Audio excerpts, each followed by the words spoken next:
You know, honestly, from some of the first trailers I saw of this film, I thought this was going to be much more of a comedy than it was. I was very glad that some of my friends who saw it before I did let me know that it was very much the drama, because it would have really caught me off guard, and it still did catch me off guard a little bit with just how deeply emotional it gets in a lot of moments, especially, as I'm sure you've heard at this point, at the end, because, you know, this review's pretty late.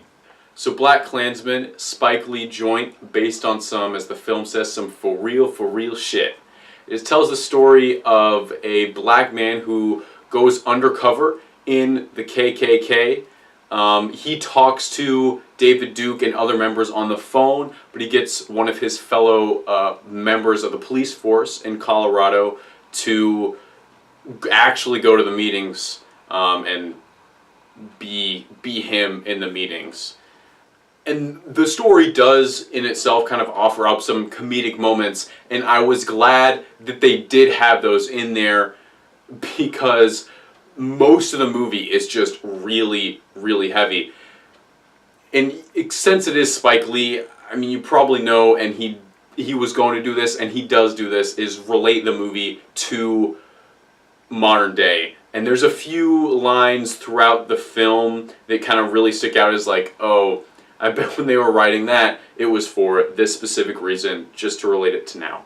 And then obviously at the end, there's a montage of clips from primarily the Charlottesville protests last year and some other things, obviously again related to now, and that ending was very heavy, and especially when you combine it with the events of the film that you'll have just watched it. I mean, it got to me a lot. But throughout the main part of the film, I thought things were I enjoyed the way things were done, is what I should say. You know, outside of those comedic moments, there was the constant kind of worry I had that, is he going to get caught? What's going to happen to the people around him? They do a great job of showing signs of a few members of his clan group possibly catching on, and so it kept me engaged throughout the following moments of the film, to kind of like, okay, does he know now? Does he know now?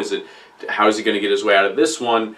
They do show some of Ron Stallworth, who is the black man infiltrating the KKK, some of his relationships with the other people in the police department, but also a romantic relationship, which I did feel got kind of lost at some parts of the film, and it wasn't there for a while, and then they brought it back, and I was like, oh yeah, I had kind of forgotten that they were doing that, but I did enjoy her character.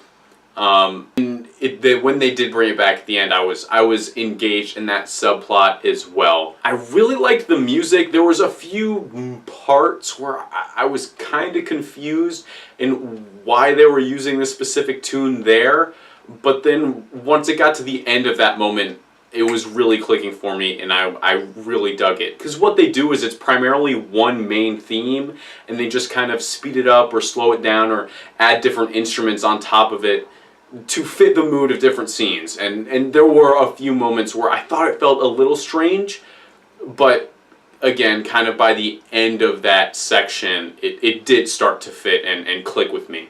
So yeah, John David Washington, the son of Denzel, is Ron Stallworth. I really liked his performance. I hope to see more of him going forward, because I haven't seen him really in anything else. There's a few lines, or if you listen for it, he sounds almost exactly like Denzel, but I thought he fit in the character very well. Adam Driver kind of surprised me, because honestly, outside of Kylo Ren, I haven't really liked his characters very much. I mean, especially I think I'm mostly thinking of Logan Lucky, which was the last thing I saw him in, I think. And I just didn't really like his character in Logan Lucky at all. He just felt really flat to me in that movie, which was a movie I didn't really enjoy as a whole, but I really liked his performance in this one.